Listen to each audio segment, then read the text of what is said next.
Emotional Intelligence by Daniel Goleman. Part 2. The Nature of Emotional Intelligence. Part 3. When smart is dumb. Exactly why David Palagrudo, a high school physics teacher, was stabbed with a kitchen knife by one of his star students is still debatable, but the facts, as widely reported, are these. Jason H., a sophomore and straight-A student at a Coral Springs, Florida high school, was fixated on getting into medical school. Not just any medical school. He dreamt of Harvard.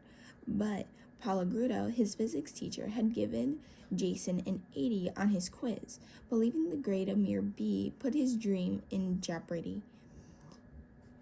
Jason took a butcher knife to school, and in a confrontation with Palagrudo in the physics lab, stabbed his teacher in the collarbone before being subdued in a struggle.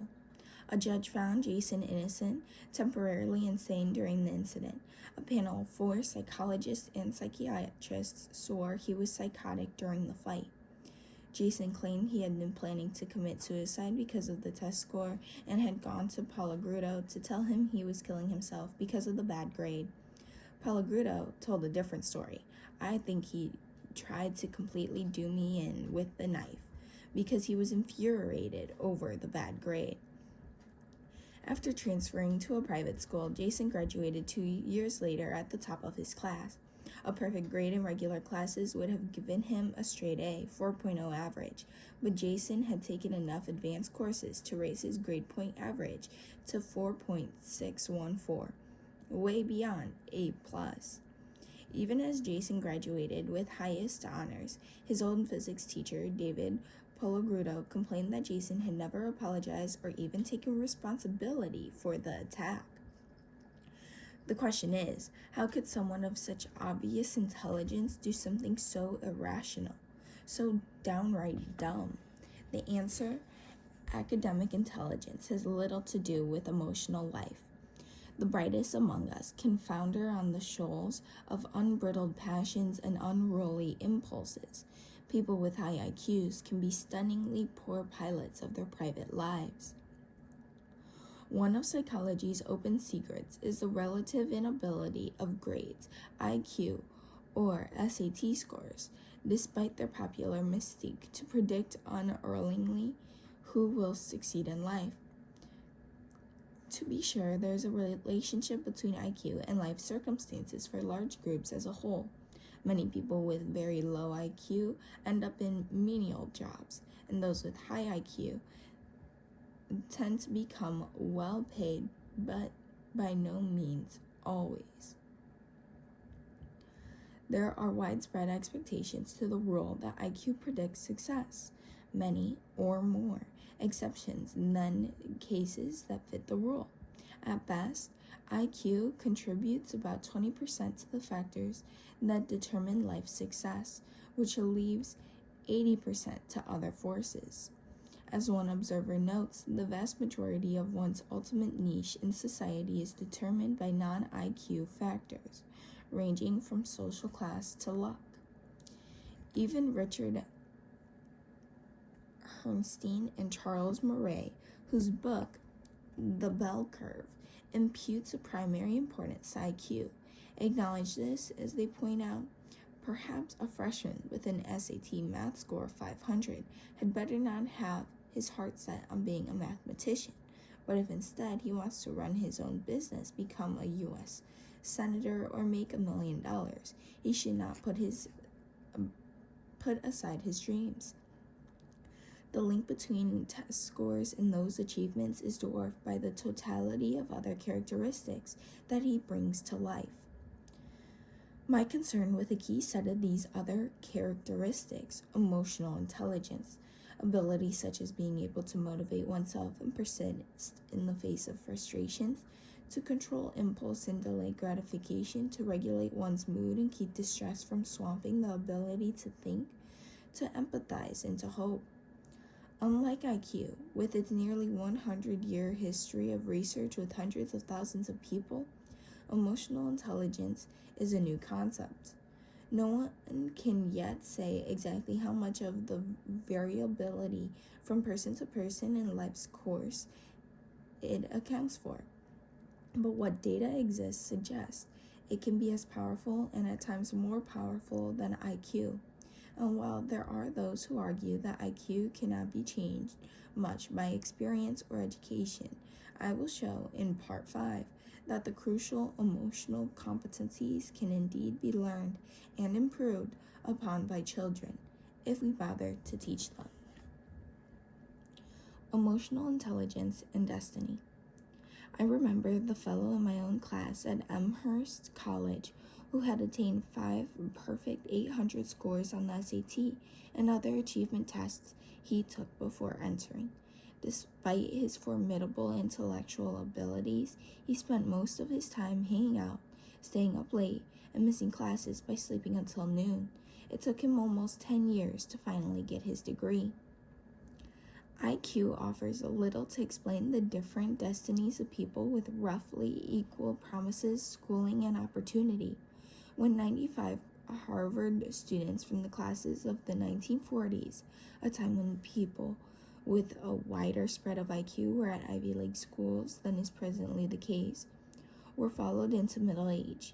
The men with the highest test scores in college were not particularly successful compared to their lower scoring peers in terms of salary, productivity, or status in their field. Nor did they have the greatest life satisfaction nor the most happiness with friendships, family, and romantic relationships. A similar follow-up in middle age was done with 450 boys, most sons of immigrants, 2/3 from families on welfare who grew up in Somerville, Massachusetts, at the time a blighted slum, a few blocks from Harvard. A third had IQs below 90, but again, IQ had little relationship to how well they had done at work or in the rest of their lives. For instance, 7% of men with IQs under 80 were unemployed for 10 or more years, but so were 7% of men with IQs over 100. To be sure, there was a general link, as there always is, between IQ and socioeconomic level at age 47, but childhood abilities such as being able to handle frustrations, control emotions, and get on with other people made the greater difference. Consider also data from an ongoing study of 81 valedictorians and salutatorians from the 1981 class in Illinois high schools. All, of course, had the highest grade point averages in their school, but while they continued to achieve well in college, getting excellent grades, by their late 20s, they had climbed to only average levels of success. 10 years after graduating from high school, only 1 in 4 were at the highest level of young people of comparable age in their chosen profession, and many were doing much less well. Kieran Arnold, professor of education at Boston University, one of the researchers tracking the valedictorians, explains, "I think we've discovered the dutiful people who know how to achieve in the system, but valedictorians struggle as surely as we all do. To know that a person is a valedictorian is to know only that he or she is exceedingly good at achievement as measured by grades. It tells you nothing about how they react to the vicissitudes of life." And that is the problem. Academic intelligence offers virtually no preparation for the turmoil or opportunity life's vicissitudes bring. Yet, even though a high IQ is no guarantee of prosperity, prestige, or happiness in life, our schools and our culture fixate on academic abilities, ignoring emotional intelligence, a set of traits some might call a character that also matters immensely for our personal destiny. Emotional life is a domain that, as surely as math or reading, can be handled with greater or lesser skill and requires its unique set of competencies. And how adept a person is at those is crucial to understanding why one person thrives in life while another of equal intellect dead ends. Emotional aptitude is a meta ability, determining how well we can use whatever other skills we have, including raw intellect. Of course, there are many paths to success in life and many domains in which other aptitudes are rewarded. In our increasingly knowledge-based society, technical skill is certainly one. There is a children's joke. What do nerds? Emotional intelligence offers an added edge in the workplace, as we shall see in part 3. Much evidence testifies that people who are emotionally adept, who know and manage their own feelings well, and who read and deal effectively with other people's feelings, are at an advantage in any domain of life, whether romance and intimate relationships or picking up the unspoken rules that govern success in organizational politics. People with well-developed emotional skills are also more likely to be content and effective in their lives, mastering the habits of mind that foster their own productivity. People who cannot marshal some control over their emotional life fight inner battles that sabotage their ability for focused work and clear thought.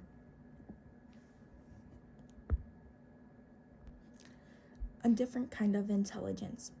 To the casual observer, 4-year-old Judy might seem a wallflower among her more gregarious playmates. She hangs back from the action at playtime, staying at the margins of games rather than plunging into the center. But Judy is actually a keen observer of the social politics of her preschool classroom, perhaps the most sophisticated of her playmates in her insights into the tides of feeling within others. Her sophistication is not apparent until Judy's teacher gathers the 4-year-olds around to play what they call the classroom game. The classroom game, a dollhouse replica of Judy's own preschool classroom with stick figures who have for heads small photos of the students and teachers, is a test of social perceptiveness. When Judy's teacher asks her to put each girl and boy in part of the room they like to play in most, the hard corner, the block corners, and so on, Judy does so with complete accuracy, and when asked to put each boy and girl with the children they like to play with most, Judy shows she can match best friends for the entire class. Judy's accuracy reveals that she has a perfect social map of her class, a level of perceptiveness exceptional for a 4-year-old. These are the skills that in later life might allow Judy to blossom into a star in any of the fields where people skills count, from sales and management to diplomacy. That Judy's social brilliance was spotted at all, let alone this early, was due to her being a student at the Lee Pearson Preschool on the campus of Tufts University, where Project Spectrum, a curriculum that intentionally cultivates a variety of kinds of intelligence, was then being developed. Project Spectrum recognizes that the human repertoire of abilities goes far beyond the 3 R's, the narrow band of word and number skills that schools traditionally focus on. It acknowledges that capacities such as Judy's social perceptiveness are talents that an education can nurture rather than ignore or even frustrate. By encouraging children to develop a full range of the abilities that they will actually draw on to succeed or use simply to be fulfilled in what they do, school becomes an education in life skills. The guiding visionary behind Project Spectrum is Howard Gardner, a psychologist at the Harvard School of Education. The time has come, Gardner told me, to broaden our notion of the spectrum of talents. The single most important contribution education can make to a child's development is to help him toward a field where his talents best suit him, where he will be satisfied and competent. We've completely lost sight of that. Instead, we subject everyone to an education where, if you succeed, you will be the best suited to be a college professor. And we evaluate everyone along the way according to whether they meet that narrow standard of success. We should spend less time ranking children and more time helping them to identify their natural competencies and gifts, and cultivate those. There are hundreds and hundreds of ways to succeed and many, many different abilities that will help you get there. If anyone sees the limits of the old ways of thinking about intelligence, it is Gardner. He points out that the glory days of the IQ tests began during World War I, when 2 million American men were sorted out through the first mass paper and pencil form of the IQ test, freshly developed by Louis Terman, a psychologist at Stanford. This led to decades of what Gardner calls the IQ way of thinking, that people are either smart or not, or born that way, that there's nothing much you can do about it, and that tests can tell you if you are one of the smartest ones or not. The SAT test for college admissions is based on the same notion of a single kind of aptitude that determines your future. This way of thinking permeates society. Gardner's influential 1983 book, Frames of Mind, was a manifesto refuting the IQ view.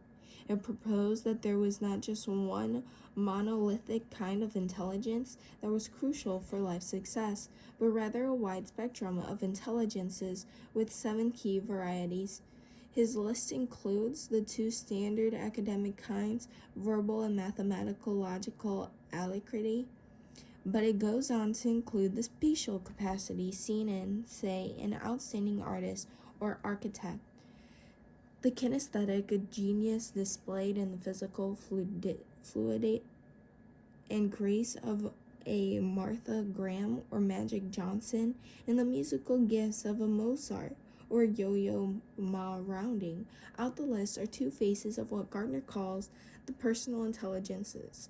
Interpersonal skills like those of a great therapist such as Carl Rogers or a world-class leader such as Martin Luther King Jr., and the antrophysic capacity that could emerge on the one hand in the brilliant insights of Sigmund Freud, or with less fanfare in the inner contentment that arises from attuning one's life to be in keeping with one's true feelings.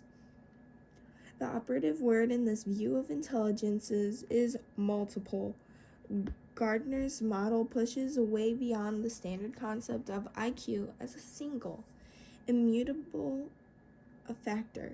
It recognizes that the tests that tyrannized us as we went through school, from the achievement tests that sorted us out into those who would be shunted toward technical schools and those destined for college, to the SATs that determine what, if any, college we would be allowed to attend, are based on a limited notion of intelligence.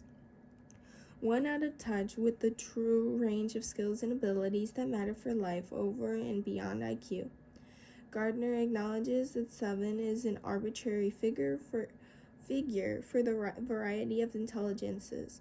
There is no magic number to the multiplicity of human talents. At one point, Gardner and his research colleagues had stretched these 7 to a list of 20 different varieties of intelligence.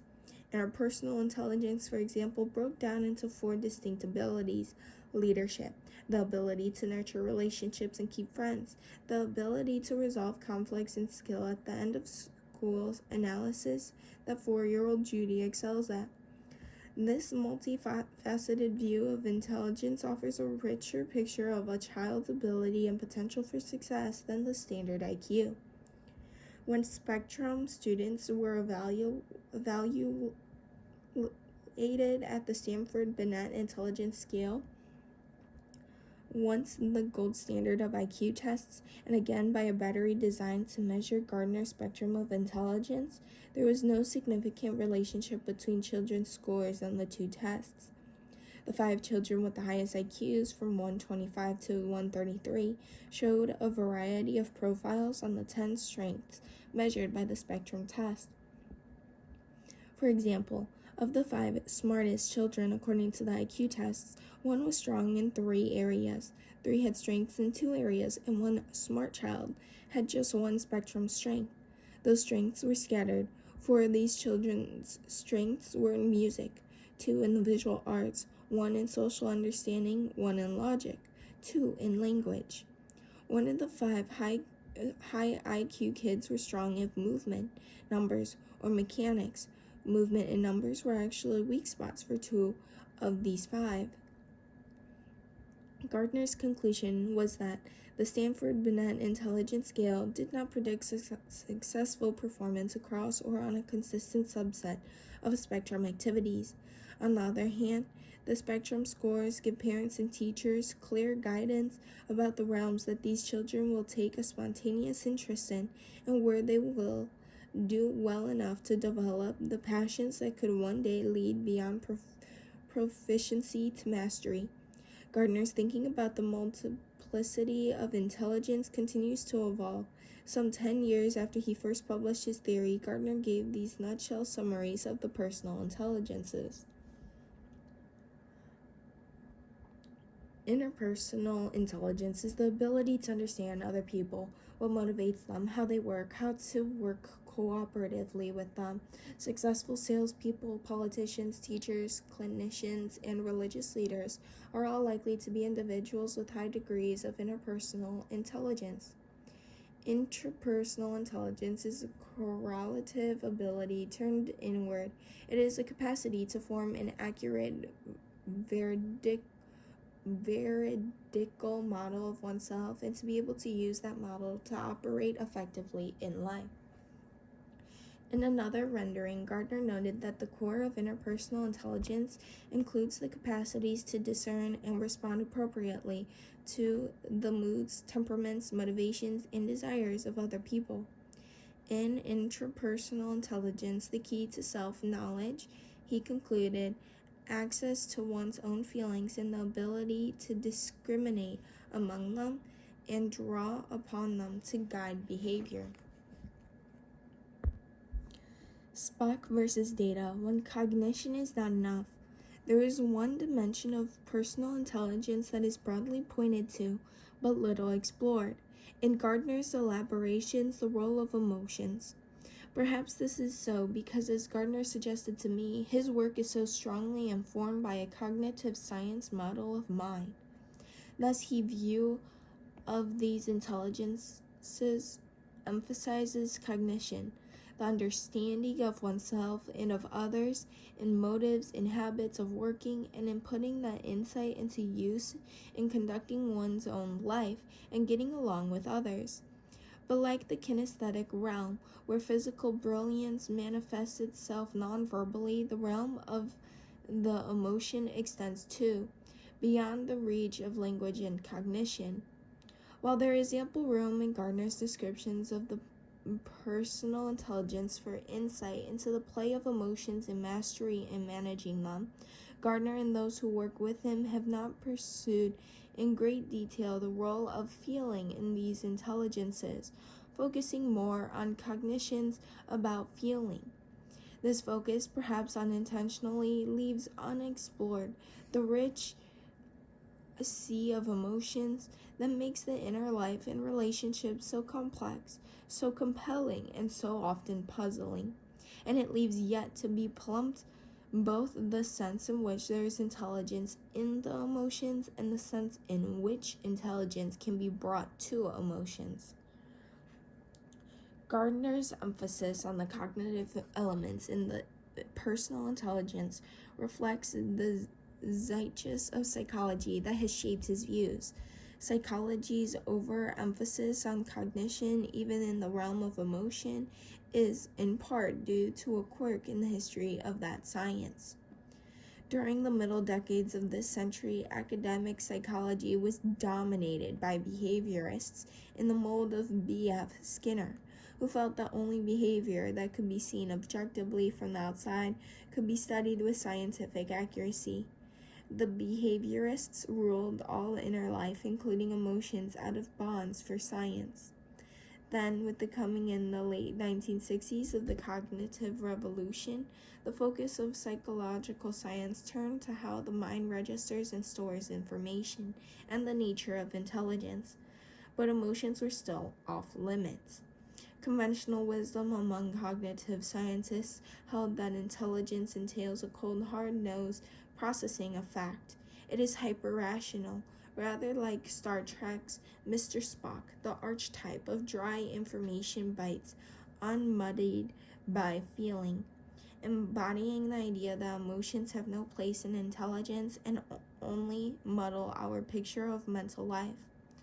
The cognitive scientists who embraced this view have been seduced by the computer as the operative model of mind, forgetting that, in reality, the brain's wetware as awash in a messy, pulsating puddle of neurochemicals, nothing like the sanitized, orderly silicone that has spawned the guiding metaphor for mind.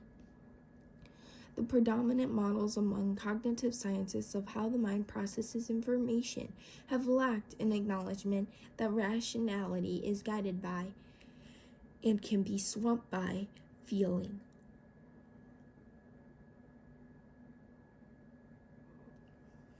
The cognitive model is, in this regard, an impoverished view of the mind, one that fails to explain the stern undrawing of feelings that brings flavor to the intellect.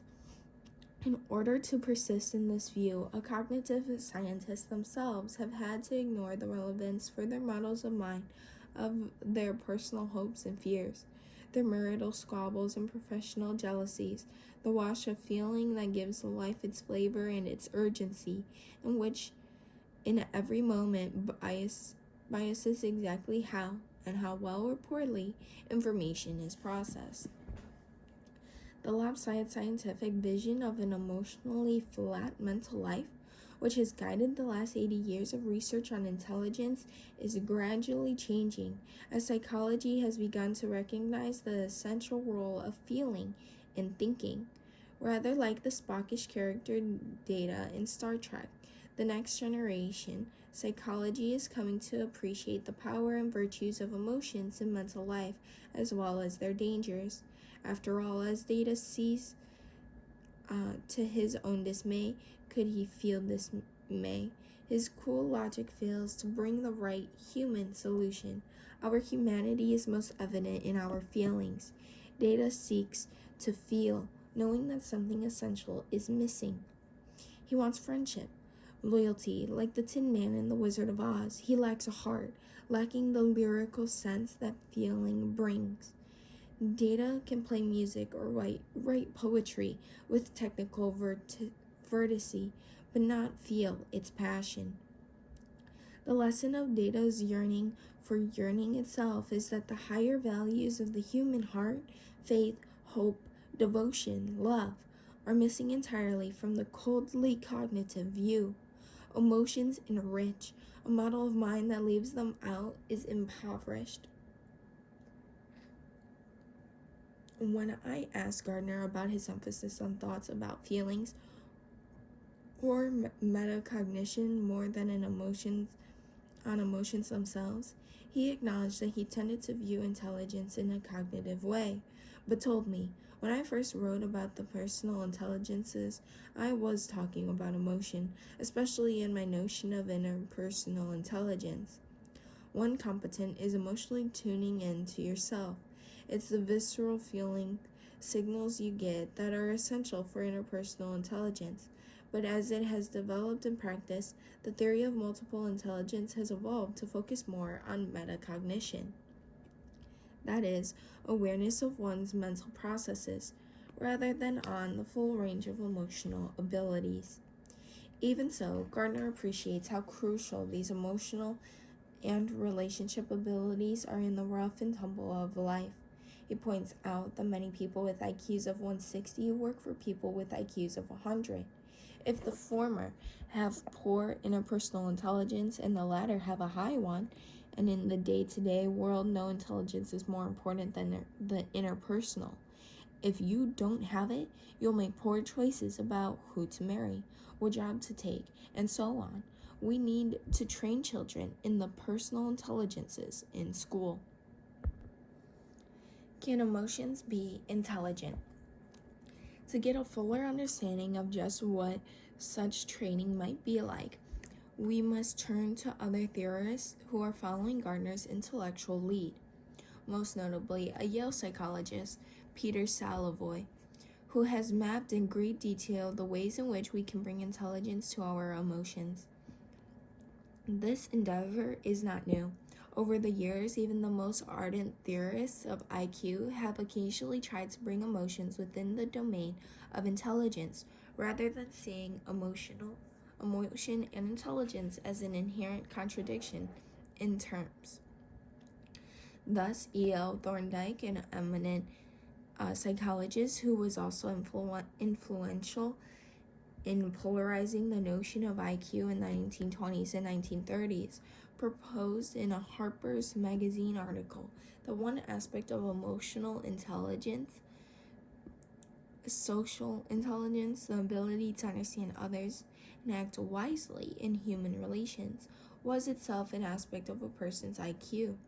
Other psychologists of the time took a more cynical view of social intelligence, seeing it in terms of skills for manipulating other people, getting them to do what they want, whether they want to or not.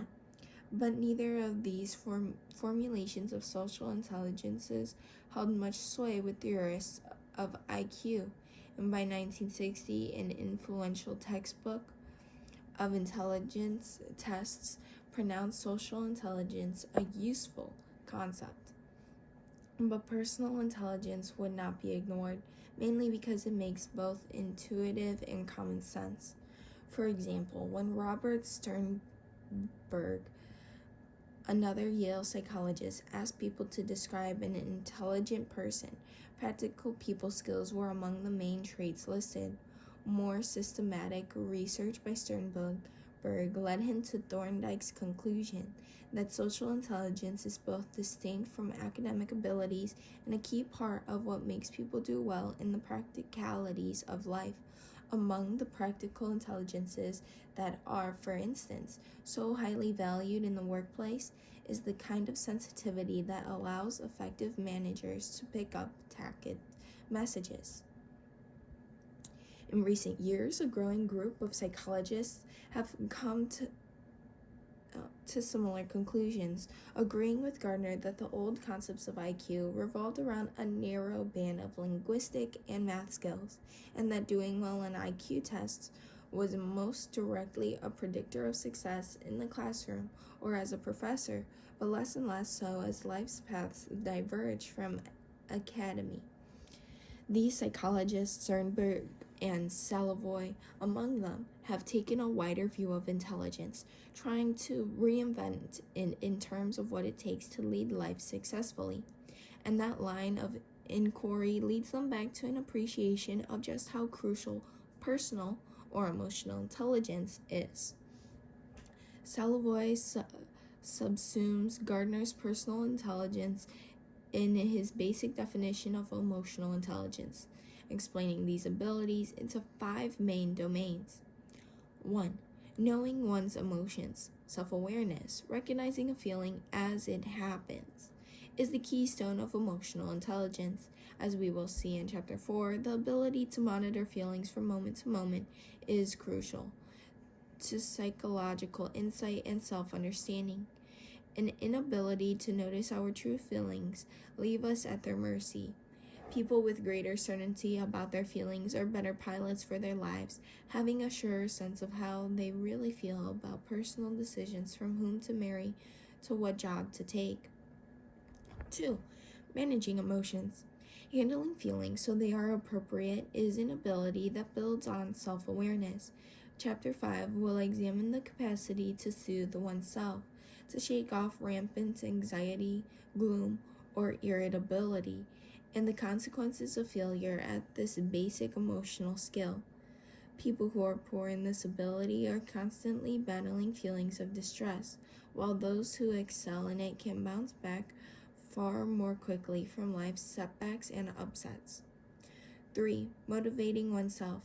As Chapter 6 will show, marshaling emotions in the service of a goal is essential for paying attention, for self-motivation and mastery, and for creativity. Emotional self-control, delaying gratification, and stifling impulsiveness underlies accomplishment of every sort, and being able to get into the flow state enables an outstanding performance of all kinds. People who have this skill tend to be more highly productive and effective in whatever they undertake. 4. recognizing emotions in others. Empathy, another ability that builds on emotional awareness, is the fundamental people skill. Chapter 7 will investigate the roots of empathy, the social cost of being emotionally tone deaf, and the reasons empathy kindles altruism. People who are empathetic are more attuned to the subtle social signals that indicate what others need or want. This makes them better at callings, such as the caring professions, teaching, sales, and management. 5. Handling relationships. The art of relationships is, in large part, skill in managing emotions in others. Chapter 8 looks at social competence and incompetence and the specific skills involved. These are the abilities that undergird popularity, leadership, and interpersonal effectiveness. People who excel in these skills do well at anything that relies on interacting smoothly with others. They are social stars. Of course, people differ in their abilities in each of these domains. Some of us may be quite adept at handling, say, our own anxiety, but relatively inept at soothing someone else's upsets. The underlying basis for our level of ability is, no doubt, neural, but as we will see, the brain is remarkably plastic, constantly learning. Lapses in emotional skills can be remedied to a great extent. Each of these domains represents a body of habit and response that with the right effort can be improved on. IQ and emotional intelligence, pure types. IQ and emotional intelligence are not opposing competencies, but rather separate ones. We all mix intellect and emotional acuity. People with a high IQ but low emotional intelligence, or low IQ and high emotional intelligence, are, despite the stereotypes, relatively rare. Indeed, there is a slight correlation between IQ and some aspects of emotional intelligence, though small enough to make clear these are largely independent entities. Unlike the familiar tests for IQ, there is, as yet, no single paper and pencil test that yields an emotional intelligence score, and there may never be one. Although there is ample research on each of its components, some of them, such as empathy, are best tested by sampling a person's actual ability at the task. For example, by having them read a person's feelings from a video of their facial expressions, still using a measure for what he calls ego resilience, which is quite similar to emotional intelligence and includes the main social and emotional competences. Jack Block, a psychologist at the University of California at Berkeley, has made a comparison of two theoretical pure types: people high in IQ versus people high in emotional aptitudes. The differences are telling. The high IQ pure type, that is, setting aside emotional intelligence, is almost a caricature of the intellectual adept in the realm of mind, but inept in the personal world. The profiles differ slightly for men and women. The high IQ male is typified, no surprise, by a wide range of intellectual interests and abilities. He is ambitious and productive, predictable and dogged, and untroubled by concerns about himself. He also tends to be critical and condescending, fastidious and inhibited, uneasy with sexuality and sensual experience, unexpressive and detached, and emotionally bland and cold. By contrast, men who are high in emotional intelligence are socially posed, outgoing and cheerful, not prone to fearfulness or worried rumination.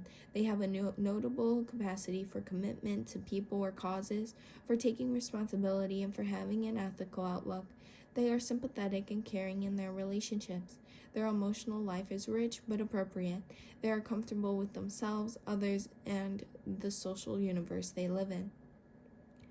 Purely high IQ women have the expected intellectual confidence, are fluent in expressing their thoughts, value intellectual matters, and have a wide range of intellectual and aesthetic interests.